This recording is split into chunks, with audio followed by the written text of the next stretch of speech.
الرحيم الحمد لله وكفى الصلاة على عباده الذين اصطفى.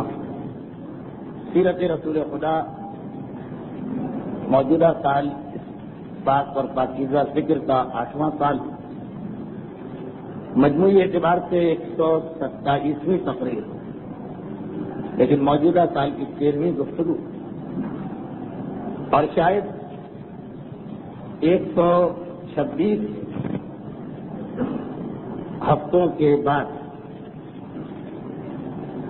تقریر پہلی مرتبہ بغیر اعلان کے اتنی تاخیر سے شروع ہوئی، جو کھوجا اسٹینڈرڈ ٹائم دنیا میں رائج ہے اس کے اعتبار سے تو زیادہ تاخیر نہیں ہوئی، لیکن 9:05 تقریر کا وقت ہے اور آدھے گھنٹے آپ کی گھڑیاں ہمیشہ آگے رہتی ہیں، تو 9:35 ہو رہے ہیں، آدھے گھنٹے کا فرق کوئی فرق نہیں ہے. لیکن 126 ہفتے مسلسل آپ نے یہ دیکھا کہ اگر کبھی کسی ولادت کی محفل یا شہادت کی مجلس کی وجہ سے گفتگو تاخیر سے کرنا بھی پڑی تو پہلے سے اعلان کر دیا گیا.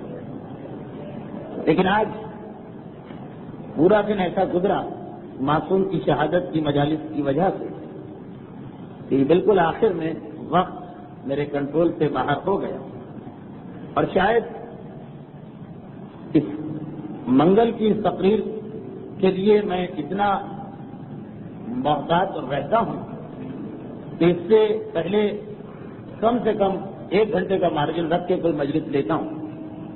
لیکن اس مجلس کا وعدہ ایک ایسی شخصیت نے لیا کہ انکار کرنا مشکل تھا، اور وعدہ بھی اس انداز سے لیا گیا کہ مجھے یقین تھا کہ وعدہ پورا ہوگا کہ 8:07 اور 50 سیکنڈ کی مجلس آپ کو شروع کر دینا. تو جس انداز سے بات کی جا رہی تھی اور بات کرنے والی شخصیت بھی کوئی لاغبالی یا لاپرواہ شخصیت نہیں تھی، تو میں نہیں سوچ سکتا تھا کہ اس کے باوجود تاخیر ہوگی. اب مزید وضاحت کر کے اور آپ کا وقت کیوں ضائع کیا جائے. تو 127ویں تقریر جنگ موتا کے حالات پر پہنچ چکی. مختصر سا گزشتہ تقریر کا خلاصہ یہ ہے کہ پیغمبر اسلام اعلان رسالت کے بعد 13 سال مکے میں رہے، مدینے تشریف لائے، ہجرت کا سن شروع ہوا اور ہجرت کے 7 سال مکمل ہو گئے. اب ہجرت کا 8واں سال چل رہا جس کے حالات بیان کیے جا رہے ہیں. گویا پیغمبر اسلام کی عمر مبارک کے بھی 60 سال ہو چکے ہیں. 40 سال میں اعلان نبوت، 13 سال مکے کا قیام، 53 سال میں ہجرت، 7 سال ہجرت کے ہو گئے. پیغمبر کی عمر کے 60 سال مکمل ہوئے. سن 8 ہجری شروع ہو گیا اور سن 8 ہجری کے آغاز ہی میں 3-4 اہم واقعات پیش آ گئے. پہلا واقعہ یہ کہ کفار مکہ میں سے 2 اہم ترین سردار اسلام کی جانب مائل ہوئے اور ان کا پورا واقعہ آپ نے گزشتہ تقریر میں سن لیا. اس 8 ہجری کے شروع میں جو دوسرا اہم واقعہ پیش آیا وہ ماہ سفر میں پیش آیا، اور وہ واقعہ سبب بنا کہ پیغمبر اسلام کو ایک اہم ترین لڑائی کے لیے اپنا لشکر بھیجنا پڑا. واقعہ گزشتہ تقریر میں آ چکا ہے، اشارتاً ذکر ضروری ہے. 8 ہجری شروع ہوا، سفر کا مہینہ. پیغمبر اسلام سن 7 ہجری میں تو بیک وقت 5 بڑے حکمرانوں کے نام خط بھجوائے تھے تبلیغ اسلام کی خاطر، مگر یہ سلسلہ اس وقت ختم نہیں ہو گیا تھا. اب بڑے بڑے حکمرانوں کے بعد جو دوسرے نمبر کے حکمران ہیں جن کی قوم یا قبیلہ اتنا بڑا نہیں، ان کے نام خطوط کا سلسلہ شروع ہوا اور یہ سلسلہ پیغمبر کے انتقال تک جاری رہا. تو 8 ہجری کے ماہ سفر انہی پیغمبر کے سفیروں یا قاصدوں میں سے ایک حارث جا رہے ہیں ملک شام کی طرف. ملک شام کی سرحد پر شرجیل نامی شخص گورنر کے عہدے پر فائز، وہ حکمران نہیں لیکن متعصب عیسائی، بت پرست کی نہیں ہے، عیسائی. اور اس وقت تک کی تاریخ یہ بتا رہی تھی کہ عیسائیوں کا عام رویہ مسلمانوں سے بہتر تھا، لیکن یہ ایک انتہائی متعصب عیسائی شرجیل جس نے حارث کو پکڑا، انداز سے پہچان لیا کہ حارث کسی کے سفیر یا ایلچی، سوال کیا کہ کیا تم کسی کے قاصد؟ کہا کہ ہاں، اور پھر اس نے اپنے اندازے سے یہ بھی سوچ لیا کہ کس کے قاصد ہو سکتے ہیں حارث، پیغمبر کا نام لیا، خود حارث کو پیغمبر کی جانب سے بھی اور اس زمانے کے عام قانون کے اعتبار سے بھی ایسی کوئی ہدایت نہیں ملی تھی کہ اپنے آپ کو چھپاؤ، کیونکہ سفیر یا قاصد یا ایلچی کا قتل کفار مکہ کی اس مکمل جہالت میں بھی کہ جہاں وہ اپنی بیٹیوں کو اپنے ہاتھ سے دفن کر دیتے اور جہاں وہ اپنی سوتیلی ماں سے نکاح کو جائز سمجھتے، اس بدترین ماحول میں بھی قاصد کا قتل کبھی ہوا ہی نہیں۔ تو حارث بھی نہ مقام تقیہ میں تھے اور نہ ہی ان کے ذہن میں دور دور تک کوئی ایسا خیال تھا، انہوں نے بتا دیا۔ بلکہ ایک اعتبار سے تو آپ یہ سمجھیے کہ شاید جوش کے عالم میں بتایا، کیونکہ قاصد جو آدمی نہیں اس کی جان ہر وقت خطرے میں رہتی ہے۔ عرب میں ابھی تک وہ ڈاکہ زنی لوٹ مار کا سلسلہ تو ہے، قاصد اگر نکل آئے تو جان بچنے کے امکانات زیادہ تھے۔ چنانچہ حارث نے بتا دیا، اور شرجیل خدا معلوم کس وجہ، یہ تفصیل کسی تاریخ میں نہیں ہے کہ کوئی خاص واقعہ اس کے ساتھ پیش آیا یا ویسے ہی وہ مسلمانوں کا اور رسول کا دشمن، چنانچہ اس نے غصے کے عالم میں ایک مرتبہ قاصد رسول کو شہید کروا دیا۔ اور یہ جملہ میں نے عرض کیا کہ پوری تاریخ رسالت کے 63 سالوں میں قاصد کے اعتبار سے صرف ایک ہی آدمی شہید ہوا، اور وہ یہی حارث ابن ابی عمیر قصے، یہ واحد شخصیت ہے جو قاصد ہونے کے بعد شہید کیے گئے۔ ایک یہ واقعہ ماہ سفر میں پیش آیا، پیغمبر اسلام تک اس کی اطلاع پہنچی ماہ ربیع الاول، لیکن اسی ماہ ربیع الاول ایک اور واقعہ بھی پیش آ گیا۔ قبیلہ بنو غفار کی ایک شخصیت کعب ابن عمر یا عمیر، کعب ابن عمر، کعب ابن عمیر یا کعب ابن مالک، ناموں میں اختلاف ہے۔ بہرحال کعب غفاری، غفار کون سا قبیلہ ہے جس سے حضرت ابو ذر کا تعلق ہے، اور اردو زبان میں جسے عام طور پر غفاری کہا جاتا ہے، جبکہ اصل پروناؤنسیشن یا تلفظ غفار۔ بنو غفار کی اس شخصیت کعب کو اللہ کے رسول نے 15 آدمیوں کے ساتھ ایک مبلغین کی یا تبلیغ کے لیے ایک جماعت بنا کے بھیجا۔ پیغمبر اسلام کا ساری زندگی جو طریقہ کار رہا اسے ذہن میں رکھیے گا، تب آج کل کے حالات بھی آپ کی سمجھ میں آئیں گے۔ آئیے اس واقعے کی تفصیل میں جانے سے پہلے ایک عمومی بات اسلام کے بارے میں کر دی جائے، اور وہ یہ کہ اسلام میں 2 چیزوں کی گنجائش نہیں، بہت ساری باتیں اپنی جگہ، لیکن اس وقت کی 2 چیزیں۔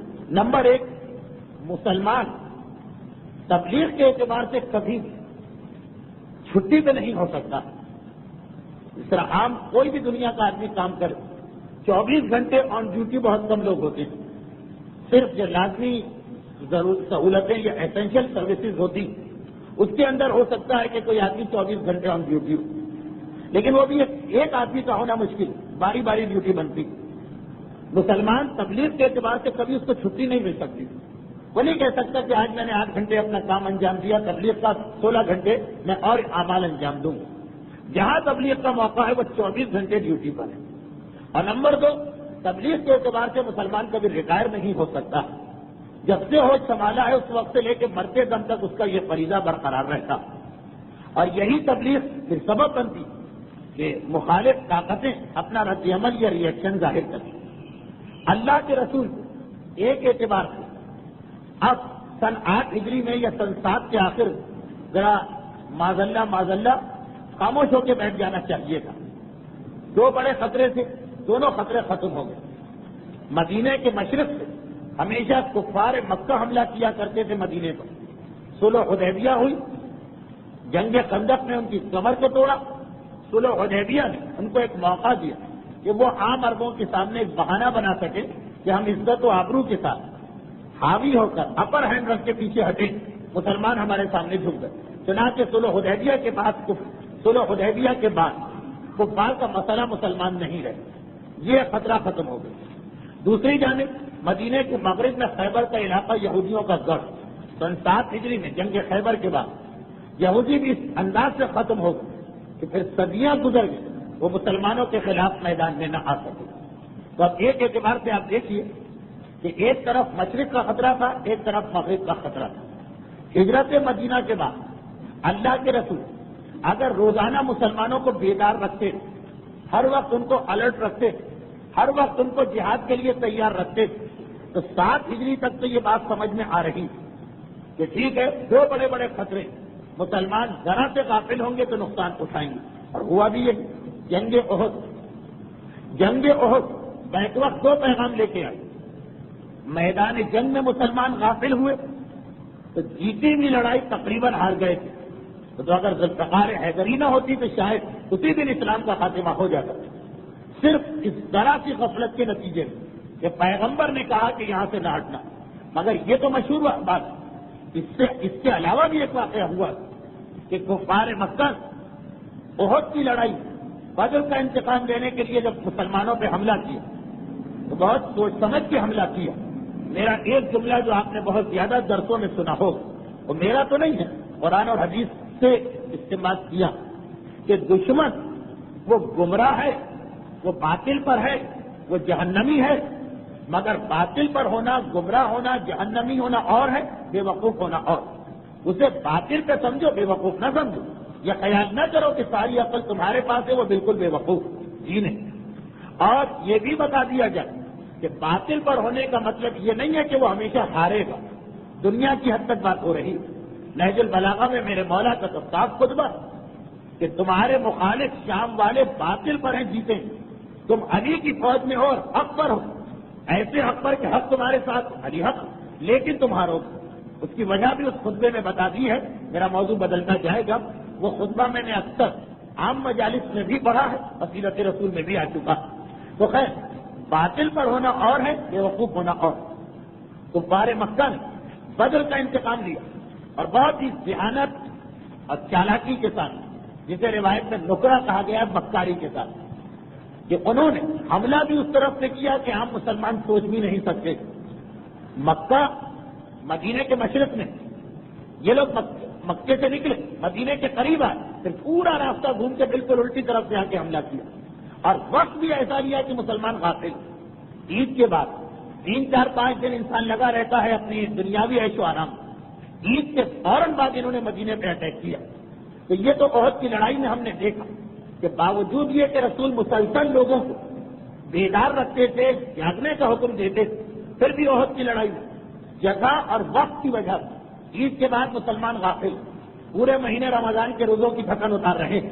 تو ہمارے یہاں بھی ہوتا، تھکن کے ساتھ گاڑی بھی اسی لیے اتار دیتے ہیں کہ بس رمضان گیا اور سارے واجبات گئے۔ وہ جو کیفیت ہو جاتی، تو اس کیفیت کو اللہ کے رسول اور خود خدا نے ایک تجربے کے ذریعے سمجھا دیا۔ کبھی زبان کی بات کا اثر نہیں ہوتا، لوگوں کو زحمت میں ڈالنا پڑتا۔ تو خیر، خلاصہ جو بن رہا ہے آج کی تقریر کہ 7 سال تک اگر پیغمبر اسلام مسلمانوں کو مسلسل حکم دیتے رہے کہ تیار رہنا، بیدار رہنا، ہوشیار رہنا، جاگتے رہنا، تو سمجھ میں آتی ہے بات کہ 2 طرفہ حملے کا خطرہ، مسلمان ذرا بھی غافل ہوئے تو پیس ڈالے جائیں گے، کچل ڈالے جائیں گے۔ لیکن 7 ہجری وہ سن بنا کہ جس سال کے اختتام کفار مکہ کی بھی کمر ٹوٹ گئی اور یہودا نے خیبر کی بھی۔ خیبر کی یہودی 7 ہجری کا جو پہلا مہینہ تھا محرم، اس میں شکست کھائی، اور مدینے کے کافر 7 ہجری کا آخری مہینہ تک سے جب مسلمان قضا کا عمرہ انجام دینے گئے اور گویا 3 دن مکے کا کنٹرول اپنے ہاتھ میں لے لیا۔ اب رہی صحیح ہمت بھی کافروں میں سے ختم ہو گئی۔ اب اس کے بعد مسلمانوں کو بھی کہنا چاہیے کہ اللہ کے رسول، اتنی ہم نے 20 سال سے مسلسل زحمتیں برداشت کی، اب تو معذلہ ثم معذلہ، کہنا یہی چاہیے کہ اب تو ذرا آپ بھی آرام سے بیٹھیے اور ہمیں بھی آرام کرنے دیجیے، کچھ سانس تو ہم لوگ لے لیں، کچھ دنیاوی زندگی کا مزہ تو چکھ، مگر نہیں۔ وہ جو مسلمان تبلیغ کے اعتبار سے نہ کبھی ریٹائر ہوتا ہے نہ کبھی چھٹی پہ جاتا، یہ 2 خطرے ختم ہوئے، تو اس کا مطلب یہ نہیں کہ پیغمبر تبلیغ اسلام کے سلسلے کو روک دے۔ اور معلوم ہے کہ تبلیغ وہ مسئلہ کہ جس کی بنا پر ہمارے دشمنوں کو موقع ملے گا ہم آدمیوں کو بہکانے کا، کہ دیکھو یہ بلا وجہ ہمارے دین میں دخل دے رہا، مگر اللہ کا رسول تبلیغ کے مسئلے کی اہمیت کو بیان کر رہا، اگرچہ یہ موقع مناسب تو نہیں، لیکن جب یہاں تک بات آ گئی تو پرانی بات کو پھر دوہرا دوں کہ اگر ایک طرف آپ کے سامنے کچھ یتیم ہو، کچھ بیوہ ہوں، کچھ غریب لوگ ہوں، کچھ بیمار ہوں کہ جن کی دیکھ بھال کرنا بھی ایک اہم فریضہ نظر آ رہا، دوسری طرف تبلیغ کا مسئلہ، تو ایک عام ناسمجھ آدمی اور خصوصاً آج 20ویں صدی میں رہنے والا، جہاں انسانیت کا نعرہ کچھ زیادہ ہی لگ گیا، وہ یہی کہے گا کہ نماز روزے کی باتیں تو بعد میں ہو سکتی، لیکن پہلے ہمیں اس یتیم کا خیال کرنا ہے اور اس بیوہ کا خیال کرنا۔ لیکن آج اگر آپ مدینے کی مسجد النبوی میں جائیں، خدا ہر مومن اور مومنہ کو وہاں جانے کی توفیق عطا کرے۔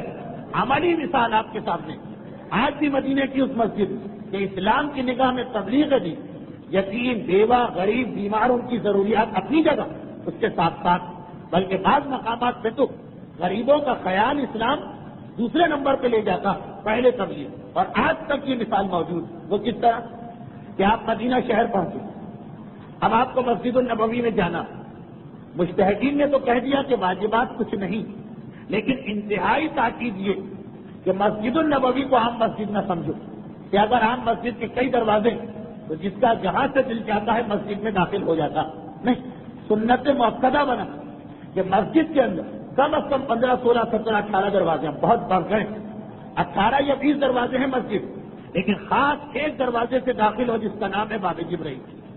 اور یہ مسئلہ کوئی شیعوں کا مسئلہ نہیں، سارا عالم اسلام اس پر متفق، اور اتنا متفق ہے کہ خود وہاں کی وہ حکومت جس کے عام عقائد اور عام فقہی مسئلے مسلمانوں سے الگ ہوتے ہیں، اس مسئلے میں تو سارے مسلمانوں کے ساتھ، چنانچہ وہ باب جبرائیل عورتوں کے لیے بھی کھولا جاتا ہے کچھ ٹائمنگ سے، اور مردوں کے لیے بھی، ورنہ عام طور پر وہاں فضیلت کی جتنی جگہ عورتوں کو اس سے محروم کر دیا جاتا۔ جنت البقیع میں عورتیں نہیں جا سکتی، جنت المالا میں عورتیں نہیں جا سکتی، منبر رسول کے قریب عورتیں نہیں جا سکتی، محراب رسول کے قریب عورتیں نہیں جا سکتی، لیکن باب جبرائیل کا مسئلہ اتنا طے شدہ کہ اس دروازے سے داخل ہونے کا ثواب ہی کچھ اور، تو جس وقت بھی آپ اس دروازے سے داخل، چاہے مرد ہو یا عورت، چند قدم آپ آگے بڑھیں، الٹے ہاتھ پہ آپ کو حجرہ سیدہ نظر آئے اور پتہ چلا کہ یہاں سے مسجد شروع ہو گئی، پرانی مسجد جو رسول نے بنائی، سیدھے ہاتھ پہ آپ نے دیکھا تو مسجد کے اندر ایک چبوترا آپ کو نظر آیا، نیا آدمی حیران و پریشان، مسجد میں چبوترا، اور بالکل بیچ مسجد کے اندر، کیونکہ اب تو بیچ مسجد میں وہ چبوترا آ گیا، یہ چبوترا کس لیے؟ جاننے والوں سے پوچھا، انہوں نے کہا کہ اس چبوترے کو عام چبوترا نہ سمجھو، اس کا نام ہے صفہ۔ ٹھیک ہے، صفہ، مگر کیا اس کی خصوصیت کیا؟ تو کہا کہ جب مسلمان لٹ پٹ کر ہجرت کر کے مدینے میں پہنچے تو پیغمبر اسلام نے یہ طریقہ اختیار کیا کہ پہلے تو مدینے میں مسجد بنائی، 6 مہینے کے اندر اندر مسجد بن گئی، اور مسجد کے باہر ایک چبوترا بنایا، اس چبوترے پر پیغمبر نے اور کوئی انتظام نہیں کیا، ذرا سا مٹی ڈال کے چبوترا، اتنا عالیشان نہیں جتنا آج مسجد کے اندر، بلکہ تھوڑی سی مٹی ڈال کے زمین کو اونچا کیا اور اس کے اوپر کھجور کے پتوں کی ایک چھت ڈلوا دی، ایک عام سا چبوترا، جیسے آج کل کیمپ بنائے جاتے ہیں ایسے لوگوں کے لیے، اس سے بھی زیادہ سیدھا سادہ مسجد الٹے ہاتھ پر پیغمبر نے بنائی، چبوترا سیدھے ہاتھ پر، اور پھر وہ سارے مسلمان جو ہجرت کر کے آئے تھے لیکن اکیلے تھے، یعنی ان کے ساتھ خواتین نہیں تھی، ان سب کو حکم دیا کہ تم لوگ یہاں کے زندگی گزارو۔ پھر رفتہ رفتہ 7-8 سال پیغمبر مدینے میں مختلف جائیدادوں ان کے مکان بنا بنا کے ان کو وہاں بھیجتے رہے، آہستہ آہستہ کر کے یہاں تک پیغمبر کے انتقال سے 1 سال پہلے یہ چبوترا خالی ہو سکا۔ چلے ٹھیک ہے، یہ اس کی فضیلت۔ پھر ایک بات اور کہ کیونکہ اس چبوترے پہ وہ لوگ تھے جن کو کوئی مکان نہیں ملا، اور اکثریت ان لوگوں کی جو پہلے بہت اچھی حالت میں تھے، جب مکے میں تھے تو صاحبان جائیداد تھے، ان کے محلات تھے، ان کی کوٹھیاں تھیں، ان کے کاروبار تھے، اسلام کی خاطر یہ غریب ہو کے یہاں آئے، اور اس کے بعد بھی ان کو ایسی جگہ پہ رہنے کا موقع دیا، تو ذرا چاہے ان کے دل میں خیال نہ آئے، رسول کو یہ احساس تھا کہ کہیں ایسا نہ ہو کہ یہ کسی کمپلیکس میں یا فیلنگ میں مبتلا ہو جائے، انہیں یہ احساس ہونے لگا کہ ہماری حالت تو سب سے خراب ہے، تو اکثر پیغمبر رات کو اپنے گھر سے نکلتے تھے اور یہاں آ کے بیٹھ جاتے تھے، کچھ ان سے باتیں کی، ان کا حال دریافت کیا، ان کے ساتھ نماز پڑھی، ان کے ساتھ تلاوت قرآن کی. تو آج بھی جس وقت آپ مسجد میں جائیں گے اس چبوترے، جب مردوں کے لیے وقت ہوتا ہے تو مرد، جب خواتین کے لیے وقت مقرر کرتے ہیں تو خواتین نماز پڑھ رہے ہیں، دعائیں مانگ رہے ہیں، تلاوت قرآن کر رہے ہیں، اکثر یہاں پہ آتے ہیں. یہ ساری تاریخ تو آپ کو ویسے ہی معلوم ہوگی، لیکن جو مسجد میں ہو کے آئے ہیں ان کو زیادہ تفصیل پتا. اب میرا یہاں پہ ایک سوال ہے کہ یہ چبوترا اگر آپ دیکھیں کوئی بہت بڑا چبوترا نہیں، ایک وقت میں اس میں 20 آدمی 25 آدمی 30 آدمی رہ سکتے ہیں، اور اس کے مقابلے میں جو مسجد اللہ کے رسول نے بنائی وہ خاصی بڑی مسجد. تو یہاں پہ پہلا سوال یہ ہے کہ پیغمبر جب مدینے میں آئے تھے، یہ بہت ہی اہم تاریخی جملہ، جب پیغمبر مدینے میں آئے تھے تو مدینے والوں نے بیت الصلاح یعنی نماز کی جگہ یا پریئر روم کے نام سے ایک چھوٹی سی کوٹری پہلے سے بنا رکھی تھی مدینے سے کچھ فاصلے پر. وہ کچھ فاصلہ اتنا ہے جیسے اس امام بارگاہ سے خوجہ مسجد، بہت دور نہیں. وہاں پہ وہ لوگ رسول کے آنے سے پہلے نمازیں پڑھا کرتے تھے.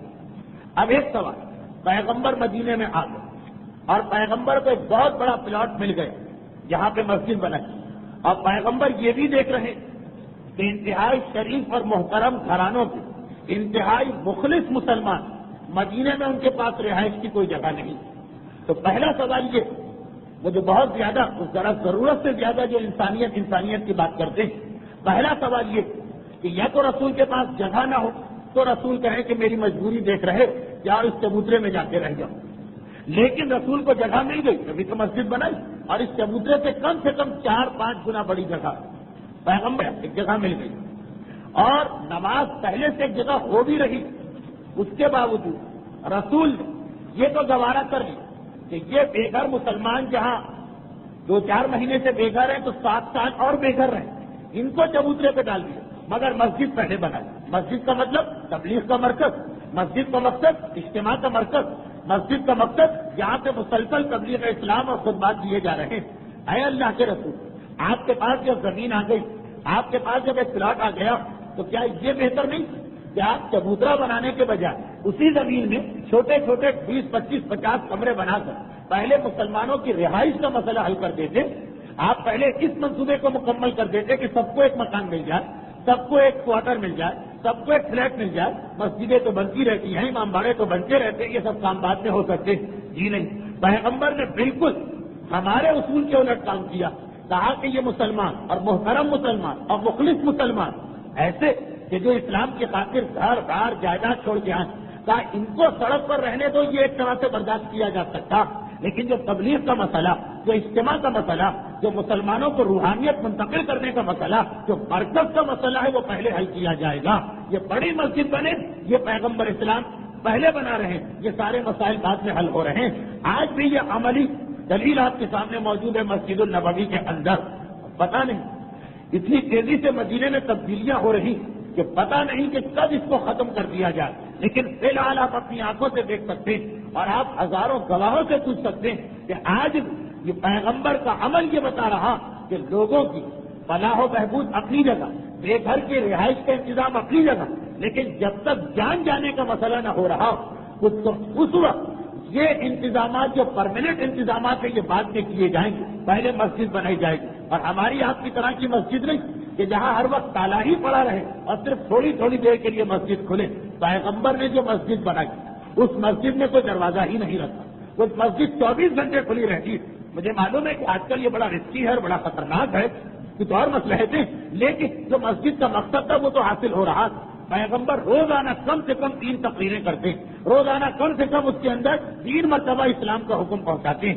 یہ تبلیغ کا فریضہ جو پہلے دن ہی سے مدینے میں شروع ہوا، اور صفہ چبوترے نے یہ دلیل ہمارے سامنے پیش کر دی کہ بے گھر کی رہائش کا انتظام بھی بعد میں کیا جا سکتا جب تک کہ انتہائی شدید مجبوری نہ ہو. پہلے ایک مرکز تبلیغ بنانا، اور پھر جب ایک طرف کافروں کا مسئلہ بھی ختم ہو گیا، دوسری جانب یہودیوں کا مسئلہ بھی ختم ہو گیا، وہ دونوں طاقتیں ختم ہو گئیں. پیغمبر اسلام نے اپنے طریقہ کار کو نہیں بدلا. یہ نہیں کہا کہ اب کیونکہ امن کا زمانہ آ گیا تو کچھ عرصے کے لیے اپنی سرگرمیاں ٹھنڈی کر دو. نہیں، پیغمبر کے قاصد جاتے رہے، شہید بھی ہوئے، زحمتیں بھی اٹھائیں، لیکن مسلسل یہ سلسلہ جاتا رہا، یہاں تک کہ عیسائیوں نے اسی واقعے کو اپنی کتاب میں لکھ کر پیغمبر اسلام کی ایک عجیب تصویر پیش کی. یہ صاف صاف لکھا کہ ہمیں یہ رسول دو مختلف حالتوں میں نظر آ رہا. جب تک کمزور تھا، اس پہ حملہ ہو رہا تھا تو معاذ اللہ یہ صلح کی بات کرتا تھا، یہ امن کی بات کرتا تھا. اور جب اس کے دشمن ختم ہو گئے اور طاقت آ گئی تو اب پھر یہ اپنی فوجیں دوسروں تک بھیج رہا اور اعتراض کیا کہ اگر رسول نے مکے کے کافروں سے مقابلہ کیا تو ٹھیک، شام کے عیسائیوں سے کیوں مقابلہ کیا؟ ان کا یہ اعتراض. اور اس اعتراض کا جواب یہی کہ بہرحال فریضہ پیغمبر مکے کے لیے رسول نہیں بنایا گیا تو مکے کے کافروں کو بھی پیغام پہنچایا جائے گا، خیبر کے یہودیوں کو بھی اسلام پہنچایا جائے گا، شام کے اچھے بھلے پرامن بیٹھے ہوئے عیسائیوں کو بھی یہ پیغام پہنچایا جائے گا. ہو سکتا ہے کہ یہ میرے آخری جملے میں لفظ پرامن غلط، لیکن وہاں بھی یہ پیغام پہنچایا جائے گا. یعنی اگر کوئی مسلمان یہ سوچ کے اسلام کے دائرے میں آیا ہو اس زمانے میں کہ بھائی یہ کافر بڑی مصیبت مکے والے، یہ ختم ہو جائے تو اس کے بعد مسئلہ ختم، تو وہ دھوکے میں تھا، وہ غلط فہمی میں تھا، وہ مسئلہ ختم، نیا مسئلہ کھڑا ہو گیا، موتا کا مسئلہ کہ جہاں عیسائیوں سے لڑائی. اچھا، یہ ساری بات میں نے بحیثیت اصول بھی آپ کے سامنے پیش کی اور ایک اور حوالے سے بھی پیش کی. وہ یہ کہ جب انقلاب اسلامی ایران کے بعد یہی دو چار باتیں بہت زیادہ ہوئی. وہ جو ایک لفظ آ گیا تھا کہ انقلاب کو برآمد کرنا، اس حوالے سے کیسی کیسی باتیں نہیں کہی گئی. کافر کہیں تو کوئی بات نہیں، لیکن جو رسول کا زمانہ دیکھے ہوئے تاریخ کے اوراق پر، جو رسول کی سیرت پڑے ہوئے، اسے پتا کہ جو حق ہے اسے تو برآمد کرنا ہی پڑتا. زبان سے کہا جائے یا نہ کہا جائے، حق ہے تو فریضہ بن جاتا ہے حق سے ماننے والے کا کہ یہ پیغام دوسروں کے کان تک پہنچا. لیکن وہ ایک الگ بات. مسئلہ یہ کہ انقلاب کے بعد شروع کے چند سال بڑی سختیوں اور پریشانیوں کے سال، اور دو چار مرتبہ مومنین کرام کی زبان میں بھی یہ جملہ آیا کہ کیا کروں، ایران کو چین سے بیٹھنے دیں گے، سکون سے بیٹھنے دیں گے. اور پھر سوچا گیا کہ مسئلہ بطور مثال یہ صدام کا خاتمہ ہو جائے پھر مسئلہ حل. لیکن نہیں، اس قسم کی اگر کوئی غلط فہمی میں ہے، چاہے ایران میں ہو چاہے پاکستان کہ بھائی وہ فلاں لوگ ہیں وہ ختم ہو جائے تو پھر ہمارے لیے راحت و آرام، تو وہ دھوکے میں. ظہور امام تک مومن کبھی آرام سے نہیں بیٹھ سکتا. ایک صدام جائے گا کوئی دوسرا صدام آ جائے گا اور یہ سلسلہ رہے گا. ظہور امام کے بھی فوراً بعد مومن آرام سے نہیں بیٹھے، وہ کئی سال لگیں گے ایمان کے ظہور کے بعد بھی.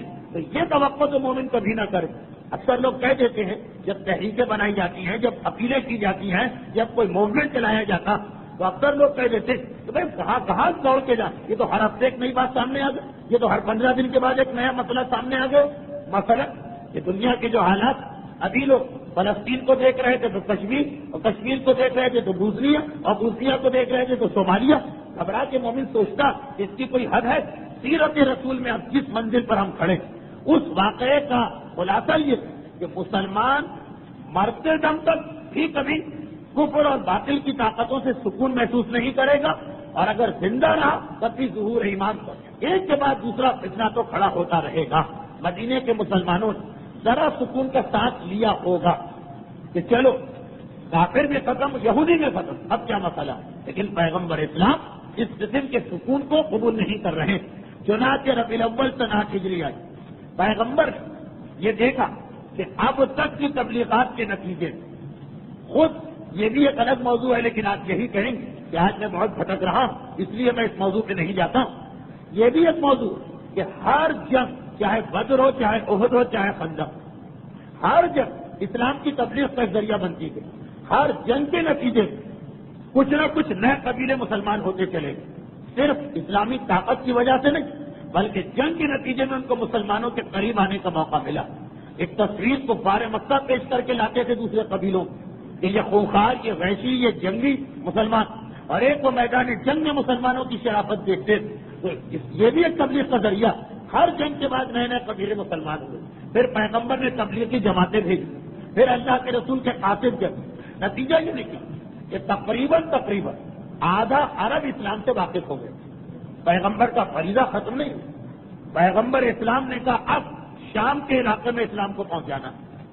چنانچہ انقلاب ایران کی طرف، یہ تو ایک تعصیب کا عمل، پیغمبر کے عمل پہ یہ اعتراض کہ بھائی شام والے جو چپ چاپ بیٹھے انہیں پیغمبر نے کیوں چھیڑا. تبلیغ کو بھی لوگ چھیڑ چھاڑ کہتے ہیں. اب ایک بہت لمبا موضوع ہوتا جائے گا. آج ویسے ہی میں تاخیر سے آیا اور پھر آپ کا اتنا وقت برباد کروں یہ مناسب نہیں. بہت مختصر، پیغمبر اسلام سفر میں اپنا ایک قاصد بھیجا شام کے حکمران کے نام، اور ربیع الاول میں تبلیغی جماعت بنائی 16 آدمیوں کی. کعب غفاری کو سردار بنایا, 15 مبلغین کو ان کے ساتھ بھیجا اور کہا کہ اب تم لوگ جاؤ, عرب کے علاقے سے نکل کے شام میں داخل ہو اور شام کے علاقے میں جا کے تبلیغ اسلام کرو. وادی القرا کا علاقہ, وادی القرا عرب کی سرحد سے لے کے بیت المقدس تک کا درمیانی علاقہ. پیغمبر اسلام ایک طرف دائرہ تبلیغ کو پھیلاتے جا رہے ہیں. یہ 16 آدمیوں کے لشکر کو بھیجا گیا, تبلیغی جماعت شام میں پہنچی. وہاں پہ عیسائیت کا زور تھا اور اس علاقے جہاں پہ ان مبلغین کو بھیجا گیا, اس علاقے میں شام کے اصلی عیسائی نہیں رہتے بلکہ عرب کی سرزمین سے بہت سے عیسائی قبیلے بھاگ کے وہاں گئے. وہ مسلمانوں کے خطرے کو انہوں نے محسوس کیا کہ یہ روز بروز طاقت پکڑتے جا رہے ہیں مسلمان. اب دیکھیں میں دشمن کے انداز سے بات کو سمجھا رہا ہوں. تو انہوں نے عرب چھوڑ دیا اور عرب کے باہر شام کی سرحدوں میں رہنے لگے. ان لوگوں کو پتا چلا کہ مدینے سے ایک تبلیغی گروہ آیا اور ان بیچاروں کے پاس اپنے دفاع کے لیے صحیح ہتھیار بھی نہیں, تبلیغ کے لیے جا رہے ہیں, جنگ کرنے تو نہیں جا رہے. تو ان عیسائیوں ہر ملک میں آپ کو ایسا ملے گا. انقلاب کے بعد ایران سے بھی ضد انقلابیوں کی ایک بڑی تعداد بھاگی اور بھاگ کے کہاں گئے, یا ترکی پہنچے, یا عراق پہنچے, یا سعودی عرب پہنچے. جو سرحدی علاقے ہیں وہیں پہ لوگ جاتے ہیں. جس طرح کشمیر سے لوگ آئے پاکستان کے سرحدی علاقوں میں آباد. تو شام کے سرحدی علاقے میں زیادہ تر وہ عیسائی تھے کہ جو ویسے عرب کے رہنے والے تھے, مگر مکے کی شکست اور خیبر کی شکست کے بعد وہ پہلے ہی سے عرب سے ہجرت کر کے وہاں پہنچ گئے. ایک طرح سے ان کے پاس ایک انتقام کا جذبہ. کس چیز کا انتقام؟ اب تک اسلام نے عیسائیت کے خلاف کچھ بھی نہیں کہا, چنانچہ حبشہ کے بادشاہ نجاشی کی مثال, لیکن عرب کے کافروں اور خیبر کے یہودیوں نے ان کو بھڑکایا. تبلیغی جماعت ان کے علاقے سے گزر کے جا رہی تھی کہ انہوں نے موقع پا, بڑا لشکر, کہا 15-16 آدمی, کہا 3 یا 4 ہزار کے سارے قبائل جمع ہو کے ان کو گھیرے میں لیا اور سب کو شہید کر دیا. یہ 16 کے 16 آدمی اور کثیر تعداد, ایک تو یہ کہ گرفتار کیا اور گردن اڑا دی, ایک کثیر تعداد میں ہر ایک کو زخم پہنچا. ایک تلوار کے وار سے جو مر سکتا اسے بھی 30-40 مرتبہ تلوار اور نیزوں کے ذریعے سے زخمی کیا. تو وہ اچانک نہیں مار رہے, یعنی ایک دم نہیں مار رہے, مزہ لے لے کی شہید کر رہے تھے. اب اس کا نتیجہ یہ نکلا کہ 15 مسلمان تو اذیت سہتے سہتے شہید ہو گئے, 16واں بھی اتنا زیادہ زخمی ہو کے گرا کہ یہ لوگ سمجھے کہ یہ بھی مر گیا, چلے گئے. رات کے اندھیرے ذرا اس میں کچھ ہمت آئی, وہ اپنی جگہ سے کھڑا ہوا اور کسی طرح سے واپس مدینہ پہنچ گئے. اطلاع نامی علاقے کا یہ واقعہ, یہ جگہ کا نام. مدینہ آئے اور پیغمبر اسلام کو یہ اطلاع دی. اب یہ 2 ایسے اصول بن گئے جو اس زمانے کے جاہلیت اور کفر کے ماحول میں بھی طے شدہ اصول تھے ان کی مخالفت. نمبر 1, قاصدوں پہ کوئی ہتھیار نہیں اٹھاتا, سفیر ایلچی. اور نمبر 2, تبلیغ کے لیے یعنی بغیر ہتھیاروں کے جو گروہ جا رہا مال لوٹا جاتا تھا, جان کو نقصان نہیں پہنچاتے. مگر یہاں اس زمانے کے قانون سے بھی 2 انتہائی شرمناک واقعات پیش ہے. قاصد کی شہادت اور تبلیغ کے لیے جانے والوں کی شہادت. اب یہ وہ موقع جہاں رسول کے لیے ضروری تھا کہ ایک مرتبہ یہ پیغام پہنچا دے کہ مسلمان پرامن ہے, مگر اس کا مطلب یہ نہیں کہ اگر کوئی ایسا ظلم و زیادتی کرے تب بھی مسلمان خاموش رہے. چنانچہ پیغمبر اسلام حکم دیا کہ مدینے والوں کو کہ ہمیں ان دونوں کا انتقام لینا. اور ایک بات میں ضمنی طور پہ بتا دوں, اس کی تفصیل بعد میں آئی. اس کے مقابلے میں کچھ چھوٹی چھوٹی لڑائیاں ہوئی. تقریباً ہر ایک کو معلوم ہے کہ پیغمبر نے 80 سے زیادہ مرتبہ لشکر اسلام کو تیار کیا, مگر خود بمشکل تمام 15-20 مرتبہ گئے. وہ غزوے کہلا, باقی تو فوجوں کو بھیجتے رہے سریے. تو کتنے ہی ایسے سریے بھی ہوئے چھوٹے چھوٹے کہ لشکر اسلام شہید ہو گئے, لیکن وہاں پہ انتقام نہیں لیا گیا. فقط اس لیے بہرحال وہ گئے تھے جنگ کے لیے, لیکن جب تبلیغی جماعت شہید ہو رہی تو یہ تیسرا موقع. اس سے پہلے 2 واقعات آپ اور سن چکے ہیں. جب تبلیغ کرنے والوں پہ حملہ ہوا تو پیغمبر نے اس کو برداشت نہیں کیا اور فوری طور پہ لشکر اسلام کو بھیجا اور انتقام لیا گیا. تو یہاں بھی مسئلہ اگر ایک لشکر مسلمانوں کا مارا جاتا میدان جنگ, تو پھر پیغمبر اسلام شاہد, میں کون ہوں فیصلہ کرنے والا, مگر سیرت رسول کے باقی واقعات کو دیکھ کے یہ سوچ رہا ہوں کہ شاید رسول پھر انتقام کی نیت سے حملہ نہ کرتے، اس لیے کہ ان چیزوں میں انتقام نہیں، لیکن نہ ہفتے بغیر ہتھیار والے اور صرف تبلیغ کے لیے جانے والے، اور اس علاقے میں تبلیغ بھی نہیں کر رہے، ان کو آگے جانا، اس کے باوجود ان بے گناہوں کس طرح سے شہید کیا گیا۔ یہ دو واقعات ایک ساتھ ہیں، دونوں کا تعلق ایک ہی علاقے سے، ایک ہی سرحد کے اندر یہ دو واقعات پیش آئے۔ چنانچہ پیغمبر اسلام نے کہا کہ ہمیں یہاں پہ ان کو یہ سبق دینا کہ مسلمان پرامن ہونا الگ، مگر مسلمان غافل نہیں اور بدلہ لینا جانتے۔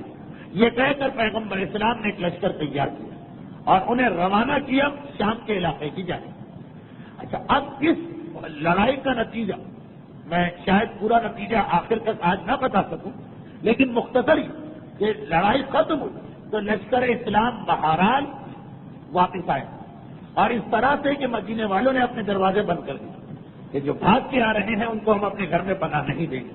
وہ کیا تفصیل تھی وہ تو بات، بظاہر مسلمانوں کو کوئی شاندار کامیابی حاصل نہیں ہوئی، اور یہی وجہ کہ مورخین اسلام بھی دبے دبے الفاظ میں اس جنگ کا تذکرہ کر کے آگے بڑھ جاتے ہیں، لیکن غور کرنے والے اس نتیجے پہ پہنچ چکے کہ یہ جنگ جو ظاہری طور پہ شکست کہلائی جا سکتی، اگر یہ شکست تو نہیں، مگر یہ جنگ صلح حدیبیہ کی طرح آگے چل کر مسلمانوں کے بہت زیادہ کام آئے۔ تین جو اہم فائدے مختصر الفاظ میں تو اس طرح بتائے جا سکتے ہیں کہ پیغمبر کے فوراً بعد شام کی عیسائی طاقت کی کمر توڑی گئی۔ مسلمانوں نے اس زمانے کی سب سے بڑی طاقت، جیسے آج امریکہ، اس وقت شام تھا، روم، عیسائی، ایران والے بھی نمبر 2 پوزیشن پہ چلے گئے تھے۔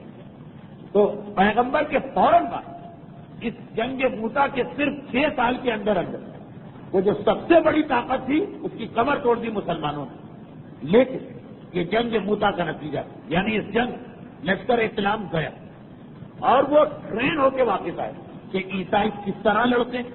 یہ بہت ہی اہم موضوع ہے جس سے علماء جنہوں نے تحقیق کی، مورخین تو یہ واقعہ سرسری لکھ کے آگے بڑھ گئے، لیکن تحقیق کرنے والوں نے کہا کہ بدر و احد و خندق کی لڑائیاں کافروں سے، اور کافروں کا طریقہ جنگ مسلمانوں کو معلوم، کیونکہ یہی مکے کے رہنے والے ہی تو مسلمان ہوئے، لیکن شام والوں کا طریقہ جنگ بالکل مختلف۔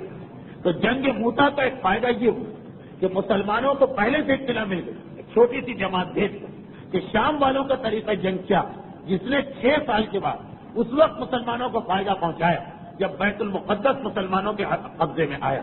دشمن کے طریقہ جنگ سے واقفیت حاصل کرنا، جیسے آج کل ویڈیو منگوائی جاتی ہیں، یہاں تک کہ ہم کھیل کے مقابلے میں سنتے کہ جی پاکستان ہاکی ٹیم کی ویڈیو منگوا کے دیکھی گئی کہ کس طرح سے کھیلا کرتے، فلاں کرکٹ کے بالر کی ویڈیو منگوا کے لوگوں کو ٹرین کیا گیا، یہ فائدہ ہوتا۔ تو پیغمبر اسلام جنگ موتا اور لگ بھی ایسا ہی رہا کہ اس میں پیغمبر ایک کی تربیت دینا چاہتے، بعد میں یہ تربیت بہت کام آئی۔ خصوصیت کے ساتھ جب ہم دیکھتے ہیں کہ اس لشکر میں جتنے لوگ کم و بیش یہی لوگ شامل کیے گئے ان تمام لڑائیوں جو پیغمبر کے بعد سے ہی مگر پیغمبر کے طریقے کے مطابق لڑی۔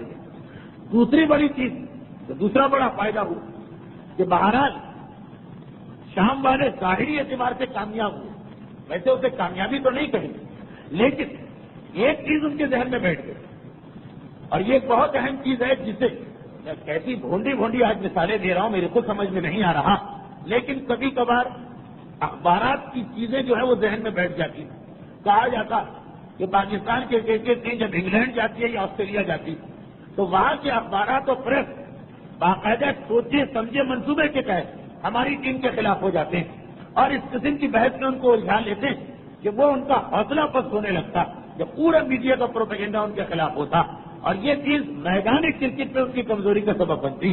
بہرحال مثال کی حد تک میں نے بات کی، قیصر روم اور شام کی فوجوں نے ایک چیز تو دیکھی کہ 2.5 لاکھ سے 3 لاکھ تک شام والوں کا لشکر، مسلمان صرف 3,000 اور 3 لاکھ، ذرا آپ سوچیں تو صحیح، اگر عیسائیوں کا لشکر 10 گنا کم بھی ہوتا تب بھی وہ 30,000 بنتی۔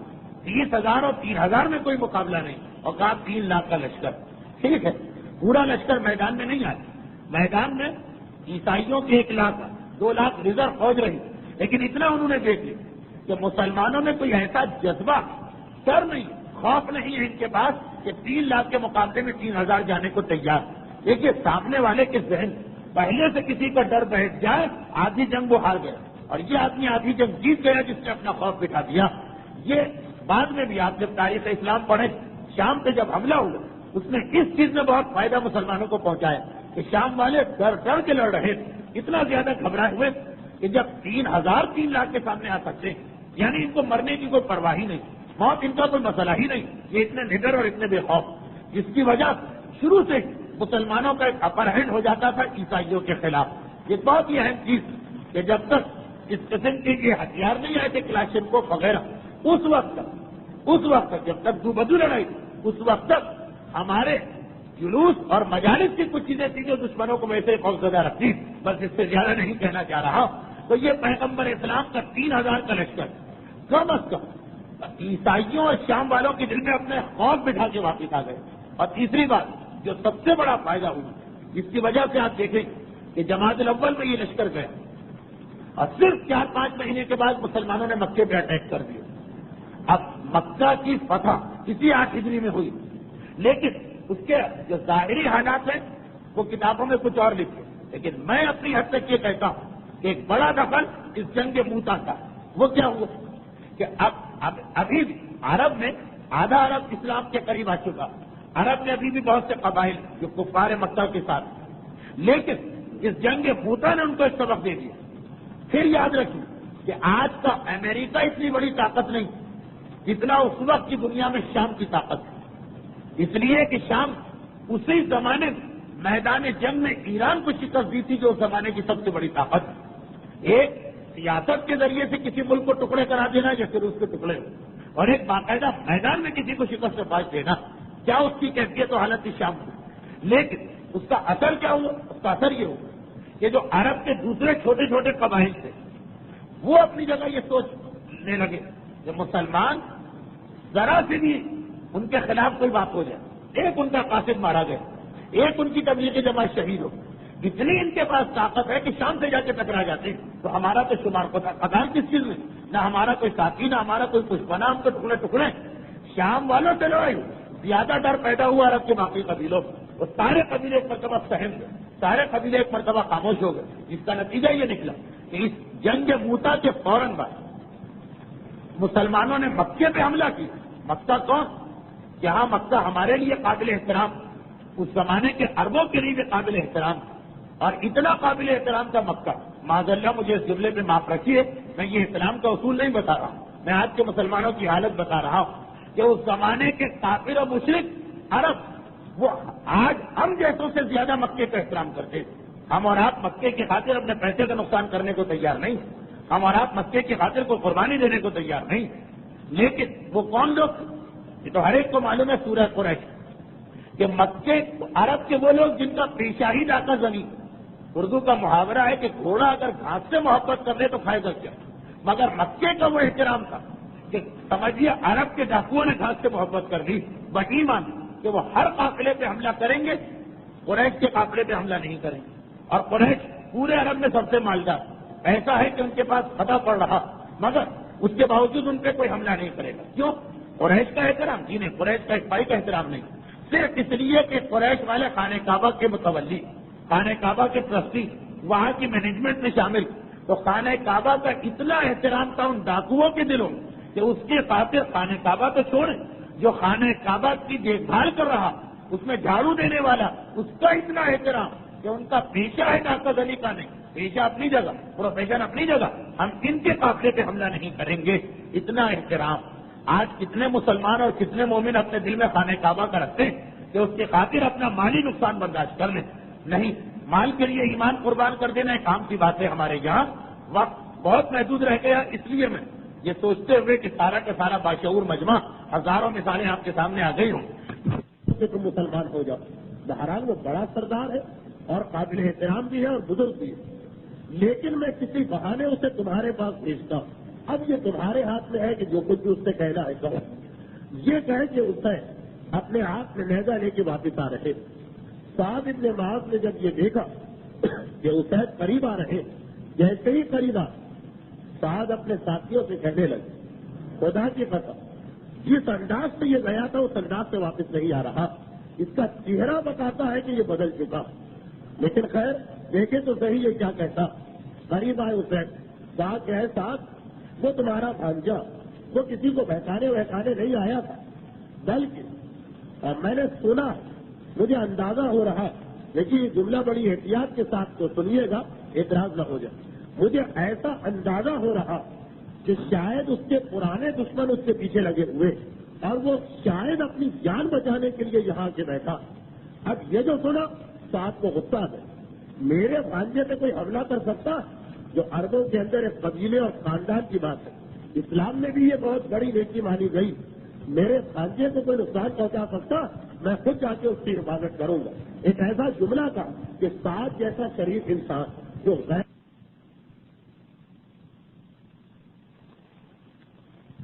اب ان کا غصہ اور بڑا کہا میں سمجھ گئے میرے دوست نے مجھے تمہارے پاس بھیجنے کے لیے یہ بات کہی. دیکھیے صاحب سرکار قبیلہ ان کا ذہن کتنا تیز کتنے جلدی وہ باتوں کو سمجھ رہے. اسی لیے پیغمبر اسلام کے آنے کے بعد پیغمبر بہت سی باتوں میں صاحب سے مشورہ لیا کرتے. یہ شان رسالت کے خلاف جملہ صحیح لیکن مجھے تعلیم قلب کے لیے دنیاوی نظام کے لیے پیغمبر صاحب سے مشورہ لیتے. فوراً سمجھ گئے. اس وقت چہرہ دیکھ کے سمجھ گئے تھے اب یہاں پہ آئے فوراً سمجھ گئے. ایسا لگا تو جب پیغمبر نے مکے پہ اٹیک کیا اور ایسا نہیں کہ پیغمبر مکے کے قریب میں کہیں رہتے کہ باقی عرب بہانا کرتے رہتے تھے مدینے واقعہ ہے مکے 1,20,000 کا لشکر لے کے چلے اور 450 کلومیٹر کا فاصلہ طے کرتے ہوئے چلے. پورے علاقے میں ہر جگہ یہ شور تھا کہ مسلمان مکے جا رہے. ارے جو قریش جو عرب مکے سے اتنی محبت کرتے کہ اس کے خاطر اپنے پیشے کا نقصان برداشت کرنے کو تیار. جب مکے پہ دشمن حملہ کر رہا تو ان کی غیرت کہاں گئی. یہ وہ لوگ تھے کہ جو اتنے غیرت مند ہوتے پیسے کا نقصان عام حالت میں برداشت نہیں کرتے تھے جان دے دیتے. لیکن اس وقت ان کے مکے پہ حملہ ہو رہا یقیناً خانہ کعبہ ہمارے قابل احترام ان کے لیے بھی تو قابل احترام تو بول نہیں رہا. کہیں کوئی ریزسٹنس ہوا کہیں پہ کسی نے آ کے مسلمانوں کا راستہ روکا کہیں پہ کسی نے آ کے پیغمبر سے کوئی اعتراض کیا. 450 کلومیٹر کا بھاگا طے کر کے رسول جا رہے ہیں. پورے عرب کی زمین گویا مسلمانوں کے قدموں کی تلے ہل رہی. پورے عرب کو پتا چل گیا کہ کیا ہو رہا مگر سب چپ چاپ بیٹھے کہ کس چیز نے ان پہ جادو کر دیا کہ کس چیز نے ان کو چپ کرا دیا. تاریخوں میں اس کا کوئی ذکر نہیں. بس اتنا ہے کہ 2 قبیلوں کی لڑائی ہوئی اس کی وجہ سے پیغمبر نے فتح مکہ کے لیے لشکر تیار کیا. جنگ موتا جو بظاہر مسلمانوں کے لیے ایک ناکامی سمجھی جاتی مسلمان علماء بھی لکھتے کہ بظاہر یہ ناکامی سے لشکر آ گئے مگر اس میں اتنے بڑے بڑے فائدے پہنچا. جس میں تیسرا فائدہ یہ کہ سارے عرب قبائل کے دنوں پہ یہ دہشت بیٹھ گئی کہ جو مسلمان زمانے کی سب سے بڑی طاقت سے ٹکرا جاتے ہیں وہ مسلمان اگر ہمارا رخ کریں گے تو ہم تو بالکل فنا ہو کے رہ جائیں گے. سنا کہ اس کا نتیجہ یہ نکلا کہ اب اس کے بعد کوئی مسلمانوں کے خلاف بولنے والا نہ رہا اور مکہ کی فتح کا راستہ ہموار ہو گیا. اگر یہ موتا کی لڑائی نہ ہوتی اور عرب کے قبیلوں اتنا احساس مسلمانوں کی طاقت کا نہ ہو تو جب بھی مسلمان مکے پہ حملہ کرتے کامیاب ہو جاتے جیت جاتے مگر قریشی کے بعد کوئی نہ کوئی راستے میں رکاوٹ ڈال سکتا کوئی نہ کوئی قبیلہ غیرت کے مارے لڑنے آ سکتا. لیکن اس جنگ موتا میں مسلمانوں کی ہمت اور بہادری جس میں ہمارے ہزار سلام ہو جا پڑے تیار پر 90 زخم اپنے سینے پہ پھانس اس 1 زخم بھی نہ تھا جبکہ ڈھونڈا بھی گیا. تو اس بہادری اور شجاعت عرب کے لوگوں کو اتنا زیادہ ڈرا دیا مبتلا کر دیا کہ اب جو مسلمانوں کا اصل مقصد ہے مکے کو واپس لینا بغیر قریشی کے مقصد مل گئے. لیکن فرق پڑتا کامیابی ہر صورت میں ہوتی لیکن قائد کی سب سے بڑی کامیابی یہ کہ خون کا خطرہ بہائے بغیر اپنے مقصد کو حاصل کر لیا. اور پیغمبر اتنا اہم مقصد جو کافروں کا بھی خانہ کعبہ ہے اس کو حاصل کیا خون کا خطرہ نہ بہا. اس کے اندر اور بہت ساری وجوہات کے علاوہ یہ موتا کا بہت ہی نمایاں حصہ تو زیادہ اس تفصیل میں چلا گیا. لیکن وجہ یہی کہ جب اردو کتابوں کا نگاہ ڈالی جائے جب سیرت رسول کو دیکھا جائے تو ایسا لگتا ہے کہ بالکل ایک سرسری کا واقعہ چند لائنوں میں اس کا تذکرہ کر کے لوگ آگے بڑھ جاتے ہیں.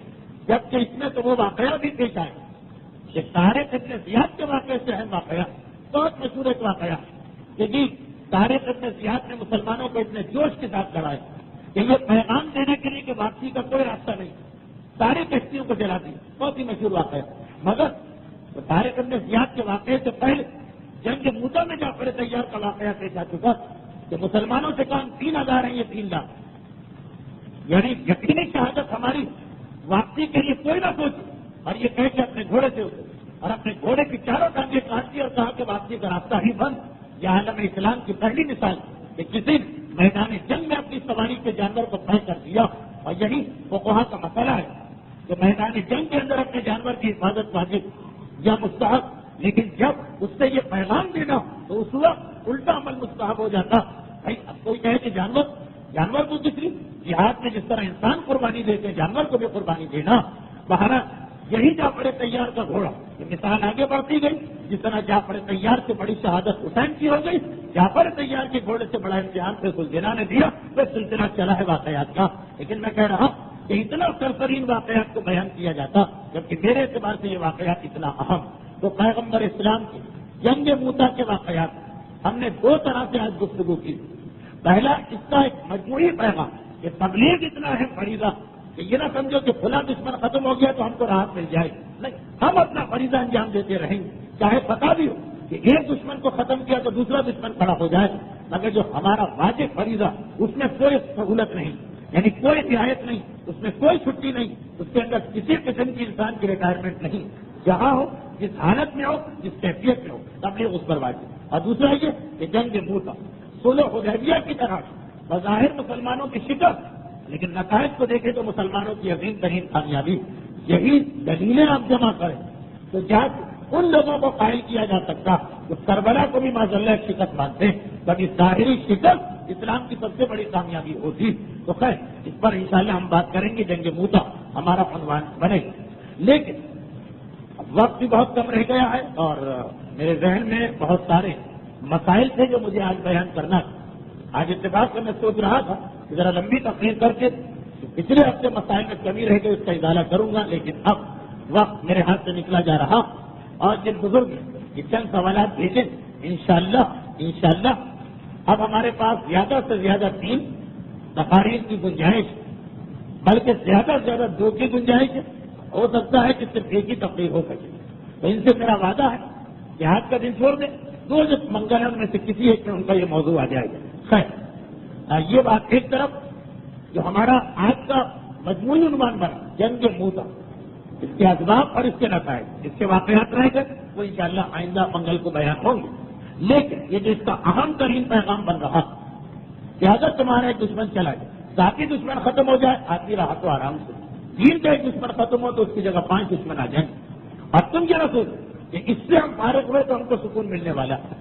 ویسے جہاد اور دشمنوں کا مقابلہ یہی مومن کو سب سے زیادہ سکون پہنچاتا۔ اللہ کے ذکر اللہ ہے تطمئن القلوب، اللہ کو یاد رکھنا اس سے بڑی قلب کو آرام پہنچانے والی کوئی چیز نہیں، اور میدان جہاد تو وہ ہے جہاں اللہ سب سے زیادہ یاد آیا کرتا، تو مومن کے لیے تو سب سے بڑی سکون کی چیز وہ۔ لیکن یہ سمجھنا کہ ہماری کوئی مخالفت نہ رہے، فلاں گروہ ختم، فلاں جماعت ختم، فلاں دشمن ختم، فلاں صدام ختم، نہیں، مومن 24 گھنٹے وہاں سے جنگتے رہے اور اس کو ہر حالت میں اپنا یہ فریضہ ادا کرنا۔ اور بس یہی ایک مثال ہم کو ملتی اپنے اس امام کی زندگی جس کے بارے میں عام تصور ذہنوں میں یہ دیا گیا کہ جی باقی ہر امام نے تو کارہائے امامت کو نمایاں طریقے سے انجام دی، لیکن وہ فلاں امام وہ تو تیار تھے، لیکن دشمنوں نے یہ ظلم کیا کہ ان کو قید میں ڈال دیا۔ ابھی چند گھنٹے پہلے جس معصوم کی شہادت پر آپ آنسو بہا کے اس وقت اس مجلس میں آئے، اسی معصوم کے حوالے سے کیوں بات نہ کریں؟ ایک عام مومن کے ذہن میں ایک ہی تصور کہ ہمارا 7واں امام وہ ہے جس کی ساری زندگی قید میں گزری،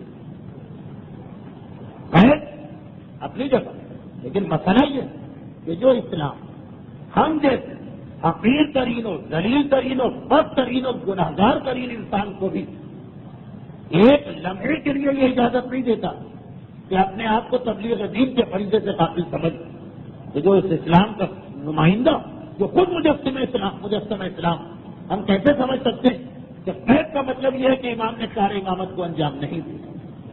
اس طرح حسن مجتبیٰ کی صلح کا مطلب یہ نہیں ہے کہ حسن مجتبیٰ خاموش ہو، اسی طرح میرا 7واں امام قید میں رہا، لیکن اس قید کے اندر بھی تبلیغ دین کا سلسلہ جاری رہا۔ اور ایک بات اور کہہ دوں ضمن، وہ یہ کہ اول تو یہ تصور ہی غلط کہ امام کی ساری زندگی قید میں گزری تھی۔ معاذ اللہ، میں قید کی اس مصیبت کم نہیں کرنا چاہتا ہوں، خفیف نہیں بنا رہا ہوں۔ جو مسائل کی انتہا ہے اسیر بغداد، میں یہ نہیں کہہ رہا کہ معاذ اللہ وہ کوئی مصیبت نہیں، لیکن میرے عرض کرنے کا مقصد یہ کہ امام زندگی کتنی ہے؟ امامت میں 35 سال۔ سن 148 ہجری کو چھٹے امام شہید ہوئے اور سن 183 ہجری کی 25 رجب کو 7ویں امام شہید ہوئے۔ 148 سے 183 35 سال، 25 نہیں 35 سال، 35 سال امام کی مدت امامت ہے۔ ایک اپنے زمانے کے امام کو چھوڑ دیجیے، باقی جو 11 امام 35 سال کس کی مدت امامت، یعنی تقریباً چھٹے امام اور 7ویں امام کی مدت امامت بالکل برابر، چند مہینوں کا فرق۔ بالفاظ عجیب، سب سے زیادہ مدت امامت رکھنے والے 2 اماموں میں 7ویں امام، سب سے زیادہ مدت امامت، اور 35 سال میں 14 سال قید میں رہے۔ 14 کا لفظ میں یہ نہیں کہہ رہا کہ بہت چھوٹا لفظ، 14 دن یا 14 مہینے جو قید میں رہے اسے پتا چلتا ہے قید کسے کہتے ہیں، لیکن اگر 14 سال قید میں رہے تو اس سے پہلے 21 سال امام ظاہری اعتبار سے آزاد تھے۔ ویسے تو ہمارا کوئی معصوم بھی کبھی آزاد نہیں تھا، لیکن 21 سال اس قید خانے کی دیواروں سے باہر ہے۔ اس 21 سال میں بھی امامت کے جن فرائض کو انجام دیا وہ تاریخ کا ایک اہم مسئلہ، لیکن وہ 14 سال کی قید، اور قید سے بھی آپ آج کل کی جیلوں کو ذہن میں نہ لائیے۔ بار بار آپ کے سنے ہوئے جملے، لیکن پھر سنے کہ ایسا قید خانہ جس کی چھت اتنی نیچی ہے کہ اگر آدمی کھڑا ہونا چاہے تو کھڑا نہیں ہو سکتا، اور جس کی دیواریں اتنی قریب کہ اگر آدمی صرف سونا چاہے تو پیر پھیلا کے سو نہیں سکتا۔ یہ وہ منزل ہے جہاں الفاظ ہمارا ساتھ چھوڑ دیتے ہیں، کیونکہ عام آدمی کے ذہن میں تصور یہ کہ نیزے کی تکلیف بڑی تکلیف، تلوار کا زخم بڑا زخم، مثلا عام آدمی کے اعتبار سے کوڑے کی مار بہت بڑی مار، اس کو لوگ اذیت سمجھتے ہیں۔ یہ تکلیف کم نہیں، لیکن بعض تکلیفیں ایسی کہ اذیت کے اعتبار سے تلوار اور نیزہ بھی پیچھے رہ جاتے ہیں، مگر الفاظ اس اذیت کو بیان نہیں کر پاتے۔ آپ 14 گھنٹے ایسی جگہ کھڑے رہ جائیے جہاں آپ سیدھے نہ کھڑے ہو سکے، آپ کو گردن جھکا کے کھڑا رہنا پڑے 14 گھنٹے فقط۔ آپ 14 گھنٹے کسی ایسی جگہ لیٹ جائیے کہ آپ کو پیر سکیڑنا پڑے، پیر پھیلا نہ سکے۔ آپ تلوار کو غنیمت سمجھیں گے، آپ نیزے کو بہتر سمجھیں گے، کوڑے کی مار آپ کو ہلکی لگے گی، تو کیسی اذیتیں ہوتی ہیں۔ اور میرے مظلوم امام نے 14 سال اس قید خانے میں گزارے، اور پھر وہ اپنی جگہ کہ زمین کی اتنی گہرائی میں ہے یہ قید خانہ کہ نہ کبھی سورج کی روشنی 14 سال پہنچی، نہ کبھی تازہ ہوا پہنچی، زمین کی اس گہرائی کے اندر ہے۔ اور جو غذا 24 گھنٹے پانی کے مختصر کا پیالہ اور ایک ایسی روٹی جس میں جو کم ہے اور کنکر زیادہ، دن 2 دن، ہفتہ 2 ہفتہ، مہینہ 2 مہینے کی بات نہیں، 14 سال سننا آسان ہے، مگر ذرا سوچیے، یہ میرا 7واں امام اس قید خانے میں موجود ہے۔ اب وہ جملہ تو آپ نے اتنا سنا ہوگا کل سے آج تک کہ یہی وجہ ہے کہ جب کسی مومن کو اتنا موقع مل گیا کہ وہ قید خانے کے قریب آ سکا، تو جس کے تعلقات کی وجہ سے وہ یہاں تک آیا اس نے کہا کہ قید خانے کا دروازہ تو کوئی نہیں کھول سکتا، اس کی چابی یا ہارون کے پاس یا جو سپاہیوں کا سب سے بڑا سردار، میں زیادہ سے زیادہ اس روشن دان تک تمہیں لے جا سکتا ہوں۔ روشن دان سے تصور نہ ہو کہ ہوا کے لیے کوئی جگہ بنائی گئی، صرف امام کی نگرانی کے لیے، جو ہارون کا حکم ہے کہ چیک کرتے رہو، اس کے لیے جو ہم نے وہاں پہ ایک روشن دان بنایا یا روزن بنایا، وہاں تک لے جا سکتا ہوں۔ اور وہ جب جھانک کے غور سے دیکھ رہا بلکہ ڈھونڈ رہا، کسی چیز پہ نگاہ ڈالنا الگ، کسی چیز کو ڈھونڈنا وہ الگ، لیکن اس کے بعد وہ یہ کہتا ہے کہ پورا قید خانہ خالی، مجھ سے مذاق کیوں کیا گیا؟ اور لانے والا کہتا ہے کہاں خالی ہے تمہارا وہ امام اس میں ہے جس کو تم ڈھونڈ رہے ہو۔ وہ مومن غصے کے عالم میں یہی تو کہتا کہ کیوں مذاق پہ مذاق کر رہے، کون ہے یہاں سوائے سفید کپڑے کے لیے زمین پہ پڑا ہوا؟ اور دیکھیں تو بہت بڑا ہال نہیں ہے جس میں وہ ڈھونڈ رہا ہو امام، اتنا چھوٹا کمرہ۔ تو یہ جملہ آپ نے سنا نا کہ وہ لانے والا اتنا کہتا ہے جسے تم کپڑا سمجھ رہے ہو، غور سے دیکھو یہی وہ تمہارا امام. اتنے مصائب انسان پہ پڑیں گے, اتنی مصیبتوں میں ایک آدمی مبتلا ہو, جب اس کے جسم کی یہ کیفیت ہو جائے کہ دیکھنے والے کو جو ڈھونڈنے کی نیت سے دیکھ رہا, جس میں امام ایک سفید کپڑے کی مانند نظر آئے, یہ میرے مظلوم امام, یہ اس اسیر بغداد امام اس قید خانے میں مصائب برداشت کیے, مگر تبلیغ کا سلسلہ نہیں روکا. اور اس کی ایک چھوٹی سی مثال, 7واں امام جو گرفتار کیا گیا تو کہاں سے گرفتار کیا گیا؟ چوتھے امام کی طرح سے کربلا کے بیابان سے نہیں, جہاں کوئی دیکھنے والا تھا. ہمارا 7واں امام گرفتار ہوا اپنے گھر سے بھی نہیں, مدینے کی مسجد النبوی سے, اور عام دنوں میں بھی نہیں, عین حج کے موقع پر جب حج کر کے سارے حجاج مدینے آئے, اتنے بڑے مجمع, تاریخ سے اسلام حج سے بڑا کوئی اجتماع نہیں ہوتا. اور حج وہ اجتماع کہ جس میں کسی ایک جگہ کے لوگ نہیں ہوتے. بھائی عام حالات میں تو مدینے میں کون ہوتا ہے؟ مدینے والے ہوتے. کوئی مدینے والوں کو بہکا دے, کوئی مدینے والوں کو ڈرا دے, بات سب. حج وہ ہے کہ مدینے کے لوگ نہیں, سارے عالم اسلام کے لوگ. اور اس میں بھی امام کب گرفتار کیے گئے؟ جملہ ہے تاریخوں کا, تفصیل میں گئے بغیر. امام مدینے کی مسجد حج کے بعد والے اجتماع اس وقت گرفتار کیے گئے جب نماز پڑھ رہے تھے, امام کو نماز مکمل نہیں کر رہے تھے. اللہ اکبر کے لیے ہاتھ اٹھایا, رکوع میں جا رہے تھے, اور ان اٹھے ہوئے ہاتھوں میں ہتھ کڑی ڈال دی گئی, اور اسی حالت میں امام کو وہاں سے لے جایا گیا.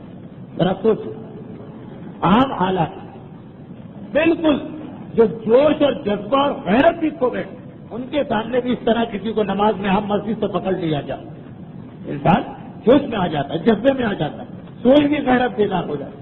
اور کہاں؟ مدینے کی مسجد, سارے عالم اسلام کے لوگ آئے ہوئے. ایک علاقے کے ہوتے تو ہم کہتے کہ ان کو ڈرا دیا گیا, ان کو گمراہ کر دیا گیا, پورا عالم اسلام. اور عین حالت نماز میں اس کو کہ جو فرزند رسول ہے گرفتار کیا جا رہا. اور عجیب بات یہ کہ تعارف کے بعد گرفتار کیا گیا.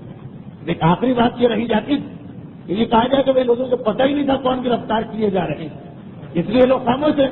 ایسا بھی نہیں, گرفتاری سے عین پہلے وہ واقعہ پیش آیا جس کی وجہ سے گرفتار ہوئی. یہ ہارون بڑے فخر کے ساتھ, بلکہ غرور کے ساتھ, بلکہ تکبر کے ساتھ سارے مسلمانوں کو یہ بتانے کے لیے کہ میں ہوں رسول کا رشتے دار, قبر رسول پہ آیا. جب سارا مجمع عالم اسلام کا سر جھکائے سلام پڑھ رہا, السلام علیکم یا رسول اللہ, السلام علیکم یا نبی اللہ, اس نے سلام بدل دیا. یہ نہیں کہا کہ اے رسول آپ پہ سلام, السلام علیکم یبنا امی, اے میرے چچا کے بیٹے آپ پہ میرا سلام. رسول کی رسالت کا ذکر نہیں کیا, اپنی رشتے داری کا ذکر کیا. مقصد اس زمانے میں ٹیلی ویژن نہیں ہے, ریڈیو نہیں ہے, اخبارات نہیں. حکمران پروپیگنڈا کرے تو حج پہ کر سکتا ہے یا زیارت سے. یہ بتا رہا ہے کہ عالم اسلام میں اس وقت میں رسول کا رشتے دار ہوں, اس لیے میری خلافت قبول کر. سارا مجمع متاثر ہوا. لوگوں نے کہا اچھا یہ ہے رسول کا چچا کا بیٹا, اتنا قریبی رشتے دار. اور ایک مرتبہ یہ منظر دیکھ کے باقی لوگ جن کو حقیقت معلوم تھی وہ ڈر کے مارے خاموش ہو, اور اکثریت جس کو حقیقت معلوم نہیں تھی وہ متاثر ہو گئے. ہارون اب تو یہ بالکل صحیح خلیفہ, یہ ہماری سر آنکھوں پر رسول کا رشتے دار. اور یہ منظر دیکھتے ہی میرا 7واں امام جو اسی مسجد میں آگے بڑھا, اور ایک مرتبہ جا کے سلام کرتے, السلام علیکم یا رسول اللہ, السلام علیکم یا جدی, اے میرے جد آپ سے میرا سلام. یبنا امی دور کا رشتہ, جدی قریب کا رشتہ. جد کا مطلب ہے کہ اسی کی اولاد, یا یبنا امی کا مطلب یہ ہے اس کے بھائی کی اولاد. تو ایک مرتبہ جب امام وہ رشتہ لگا کے سلام کیا کہ جس سے زیادہ قریبی رشتہ ممکن نہیں, ہارون پیش میں آتا. بعض مورخین نے کہا ہے کہ اس کے بعد کا واقعہ بغداد میں پیش آئے, کچھ نے کہا ہے کہ نہیں اسی مسجد میں پیش آئے. کہ ہارون نے جیسے ہی یہ جملہ سنا, پہلے تو مڑ کے دیکھا کون یہ کہہ رہا, 7ویں امام.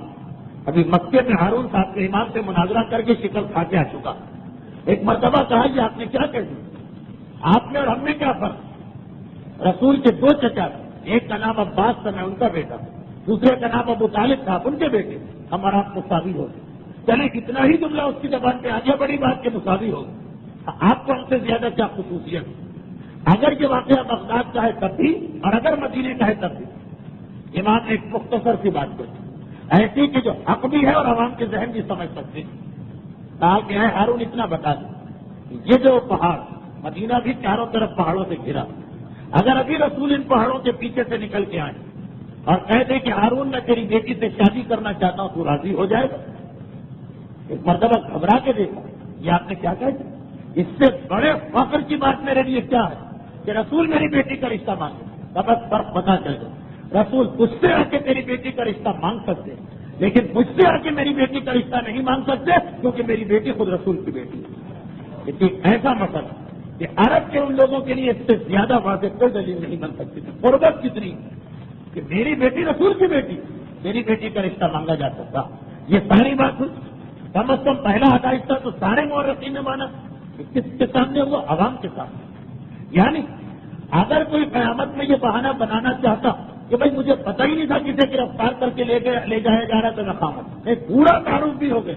یہ سب کچھ سننے کے بعد کہ رسول سے کتنا قریبی رشتہ ہے ساتویں امام، پھر حالت نماز میں ہتھکڑیاں ڈالی گئی، کسی مسلمان نے مدینے میں احتجاج نہیں کیا، کوئی مسلمان نہ بولا، سب چپ۔ یعنی اتنے زیادہ اہل بیت سے دور ہو چکے تھے مسلمان کہ ایک عام مسلمان کو نماز میں آپ گرفتار کر لیں تو اجنبی بھی ایک مرتبہ جوش میں آ جائے۔ اور کہا یہ سب سننے کے بعد، مگر میرا سوال یہی ہے نا کہ اس دن کے بعد سے واپس تو امام نہیں آئے مدینے میں، یہ جو امام گرفتار ہوئے تو پھر رہائی نہیں ملی، پھر امام کا جنازہ ہی قید خانے سے نکلا، پورا عرصہ امام نے قید میں گزار دیا۔ اب میرا سوال سنیے، اس کا مطلب کیا ہوا کہ جس وقت امام گرفتار ہوئے اس وقت تک لوگ اہل بیت سے اتنا دور ہو چکے، اب مزید 14 سال میں تو اور دور ہو جائیں۔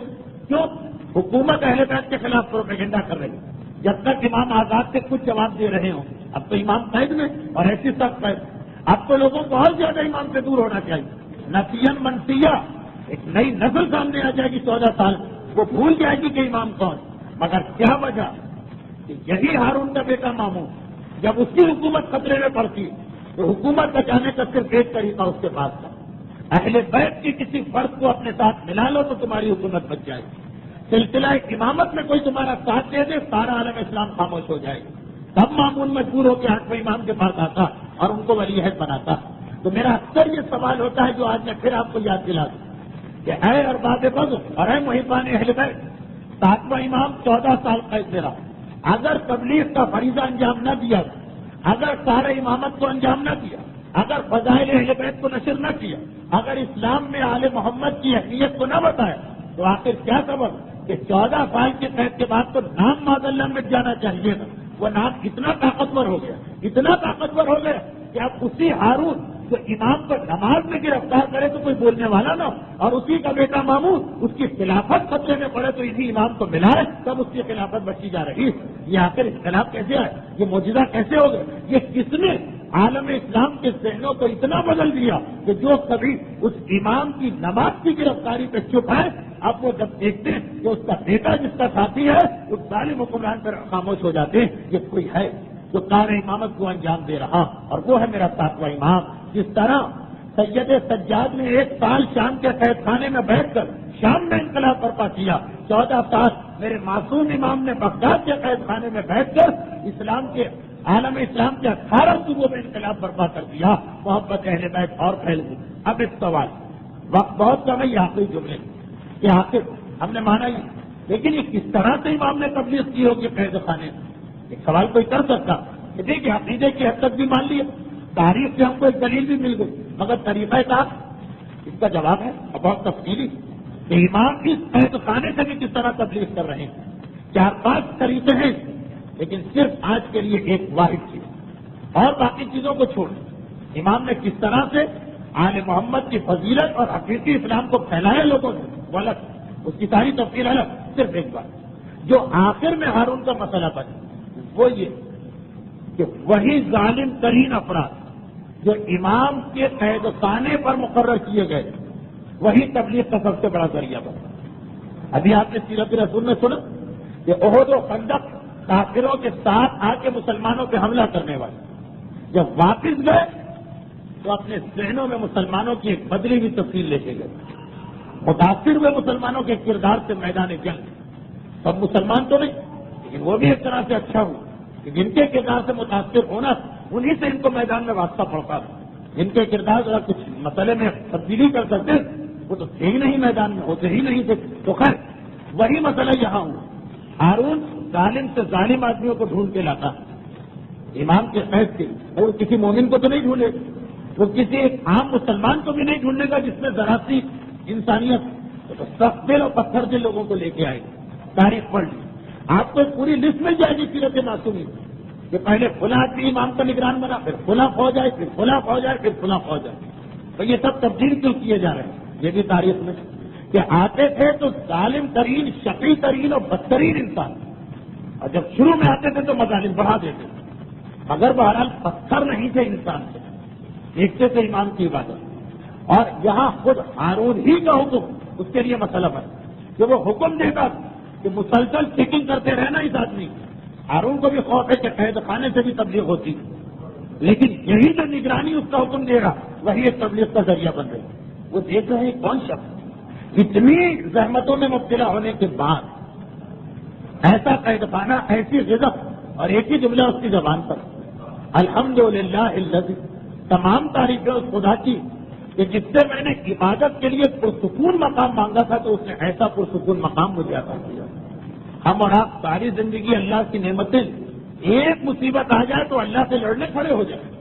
اور کہا وہ کہ جو ہر زحمت میں مبتلا ہے اور شکر خدا انجام دے رہا، انسان بدلتا. چنانچہ ہر 2 سال بعد، ہر 1.5 سال کے بعد یہ امام کا بدترین دشمن وہ امام کا کلمہ پڑھ رہا. ہارون بھی نگرانی کرتا، ان سپاہیوں کو بدل دی. دوسرا لشکر آ گیا، وہ 2 سال بعد بدلے، تیسرا لشکر آ گیا. مگر سوچی کہ جن لوگوں کو ہارون ان کی ڈیوٹی سے ہٹاتا وہ نہ آسمان میں اڑ جاتے ہیں نہ زمین ان کو نکل لیتی، وہ پھیل جاتے ہیں اپنے اپنے خاندانوں. اور جب یہ لوگ واپس جا کے امام کی تعریف کرتے، جن کے رشتہ داروں کو پتا کہ جب یہ یہاں سے گیا تھا تو کتنا بدترین دشمن تھا، یہ جب امام کی تعریف کرتا ہوا تھا کہ خود ایک تبلیغ کا ذریعہ.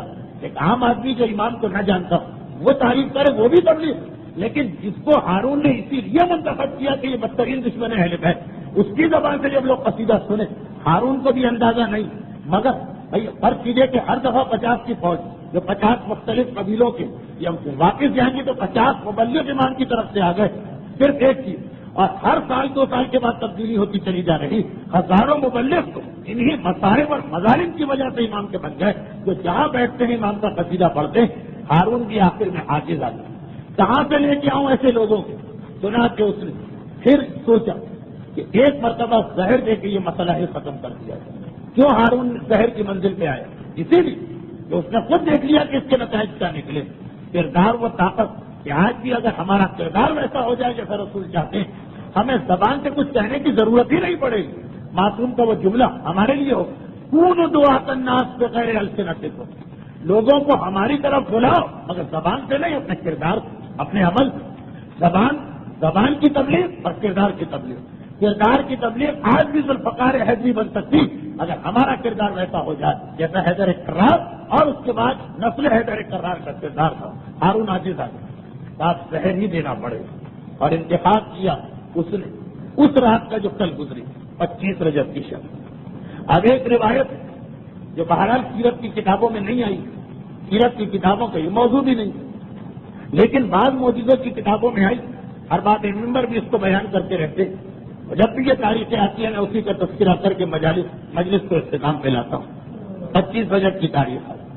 ہارون نے سارا انتظام کر لیا، امام کو زہر دے کے شہید کیا جائے اور خود اس عرصے کے لیے بغداد سے چلا گیا، اس پہ کوئی الزام نہ آنے پائے. اور پھر یہ انتظام بھی کر لیا کہ زہر بھی دو اور ناشے کی وہ حالت کرو کہ کوئی پہچان بھی نہ سکے کہ زہر دیا گیا.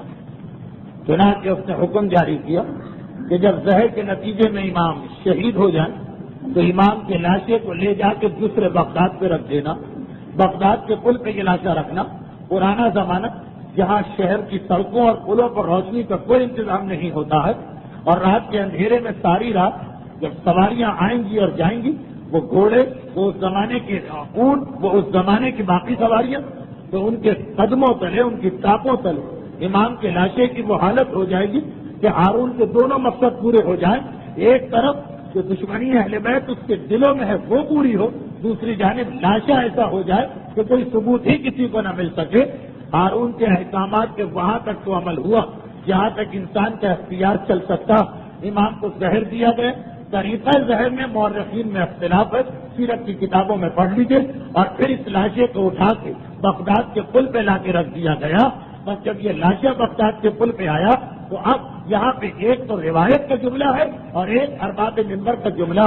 اس رات کو دو عجیب واقعات پیش آئے۔ ابھی لاشا بغداد کے پل پہ لا کے رکھا گیا کہ اسی رات کو بغداد میں کوئی مومن اپنے گھر میں سو رہا، اس کا کام ہے لوہاری، یہ لوہار کا کام کرتا، تبھی اس نے ایک منت مانی تھی، رات کو سو رہا، آدھی رات کو ارباب منبر کہتے ہیں کہ اس کے دروازے پہ دستک ہوئی، دروازہ کھولا، گھبرا گیا، سر سے پیر تک حجاب میں، سر سے پیر تک نقاب پوش کوئی میرے دروازے پہ کھڑا، اور جب بولا تو پتا چلا کہ کوئی محترم خاتون، اور کہہ رہی کہ اے لوہار، کیا تو نے ایک مرتبہ یہ منت مانی تھی کہ اگر تیری فلاں حاجت پوری ہو گئی تو اولاد فاطمہ میں سے کسی کی خدمت کرے گا؟ کہا کہ ہاں بیوی، یہ منت تو میں نے مانی تھی۔ کہا تیری حاجت بھی پوری ہو چکی ہے؟ کہا کہ ہاں حاجت بھی پوری ہو چکی ہے۔ کہا لیکن اب تک تو منت پوری نہیں کر سکا۔ اس نے یہ بھی مانا کہ ہاں بیوی، منت پوری کرنا چاہتا ہوں، مگر سادات، وہ زمانہ تھا کہ سادات کرام وہ سیدھا سے جنگلوں کے اندر، غاروں کے اندر، پہاڑوں میں، کہا کہ مجھے کوئی اولاد فاطمہ میں سے مل نہیں رہا ہے جس کی خدمت کر کے اپنی منت کو پورا کروں۔ تو کہا بس میں اسی لیے تیرے پاس آئی ہوں، چل میرے ساتھ، بغداد کے پل پہ فاطمہ کا ایک بیٹا موجود ہے جس کی مدد کر کے اپنی منت کو پورا کر۔ ایک مرتبہ گھبرا کے کہا منت میری ہے، خدا سے مانی تھی، مگر ہے بیوی آپ کون ہیں جو اس منت کو پورا کرنے میں اتنی دلچسپی لیتی ہے؟ نقاب پوش بیوی جواب دیتی ہے میں ہی رسول کی وہ دکھیاری بیٹی فاطمہ ہوں جس کے بیٹے کی خدمت کی منت مانی گئی تھی، چل میرے ساتھ۔ لوہار کو لے کے آئی، پل کے اوپر لوہار پہنچا، گھبرا گیا، یہاں تو کوئی آدمی کھڑا نظر نہیں آ رہا ہے۔ شہزادی کہتی ہے غور سے دیکھ، جھک کے دیکھ، اس پل کے درمیان میں ایک لاشا پڑا ہوا ہے۔ لوہار کی حیرت اور بڑی، لاشا؟ لاشے کو میری کیا خدمت؟ کہا بس تجھے اتنا کرنا ہے کہ اس لاشے کے گلے کا توق کاٹ دے، ہتھکڑی اور بیڑی کو جدا کر دے۔ یہ میرا وہ مظلوم بیٹا ہے کہ شہادت کے بعد بھی جس کے گلے سے توق نہ اتارا گیا، شہادت کے بعد بھی جس کی ہتھکڑی اور بیڑی نہ کاٹی گئی، آئے میرا وہ ساتواں امام، وہ باب الحوائج، مگر کس حالت میں شہادت آئی؟ لوہار روتا جاتا ہے، منت کو پورا کر کے چلا، اور پھر وہ دوسرا عجیب واقعہ پیش آیا۔ بغداد دارالخلافہ ہے، ساری رات آمد اور رفت کا سلسلہ جاری رہتا ہے، مگر آج بغداد کے پل پہ آنے والے حیران ہو گئے، اس لیے کہ باہر سے بھی گھوڑے داخل ہو رہے شہر میں، شہر کے اندر سے گھوڑے باہر جا رہے ہیں، لیکن پل پر پہنچے تو گھوڑے رک گئے، جانور رک گئے، اونٹ رک گئے، دونوں طرف قطار پڑی ہونے لگی، دور تک مجمع ہو گیا۔ ایک مرتبہ گھبرا کے لوگ سواریوں سے اترے، یہ کیا ماجرا ہے؟ اور جب سب آگے پہنچے تو درمیان پل پہ دیکھا ایک ایسا لاشا پڑا ہے جس کے احترام میں سواری کے جانور بھی قدم آگے نہیں بڑھاتے۔ بس یہ خبر جو پھیلی تو خود ہارون کے چچا داد بھائی کو اطلاع ملی، وہ دوڑ کے آیا، امام کا لاشا پورے احترام سے اٹھایا گیا، یہاں تک کہ بعض علماء کہتے ہیں ہارون کو بھی شریک ہونا پڑا۔ اے میرے ساتھ میں امام کاظم، آپ کے مسائل کتنے؟ بغداد کے پل تک آپ کے گلے میں توق رہا، مگر مولا اس منزل پہ آپ کا امتحان اللہ نے پورا کر لیا، آپ کا لاشا محفوظ رہا، پھر وہ لاشا اٹھا لیا گیا، لیکن ایک وہ منزل امامت ہے، کیا اس سے بڑا امتحان دینا پڑ رہا ہے؟ یہاں بغداد کے لوگ حیران ہو کے دیکھ رہے یہ منظر، جانور رک گئے، وہاں میرا مولا سجاد، وہاں فاطمہ کی بیٹی زینب، اور منظر نظر آ رہا، وہ میرے ساتھ کے گھوڑے دوڑ رہے، ٹاپو تلے حسین کا لاشا۔ ایک مرتبہ زینب نے فریاد کی، عباس ذرا ہاتھ حسین کے لاشے کو تو بچا۔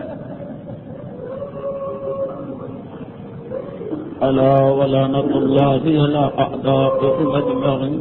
پروردگارا باب الحوائج میرے مولا امام موسی کاظم کے ان مذاہب کے واسطہ، باب الحوائج کی ہر مومن کے قضاء حاجات کا واسطہ، ہم تمام صاحبان ایمان کو بحق مصائب اہل بیت، خصوصاً بحق مصائب اسیر بغداد، دنیا اور آخرت کی ہر مصیبت سے محفوظ فرما۔ پروردگارا جس اسلام کے لیے اولاد فاطمہ نے اتنی قربانیاں دی، ہمیں کم از کم اس دین کے احکامات کے عمل کی توفیق عطا فرما۔ پروردگارا اس بے گور و کفن لاشوں کا واسطہ جو کربلا کی ریتی پہ پڑے تھے، اس بغداد کے پل پہ پڑے ہوئے لاشے کا واسطہ ہمارے جملہ مرحومین کی مغفرت فرما۔ پروردگارا اور ان تمام مظالم کا انتقام کون لے سکتا ہے؟ بجز اس کے جسے تو نے انتقام خون شہداء کے لیے مقرر کیا، تجھے واسطہ ان تمام مصائب کے انتقام کا، اپنی آخری حجت ظہور امام عصر والزمان میں تعجیل فرما۔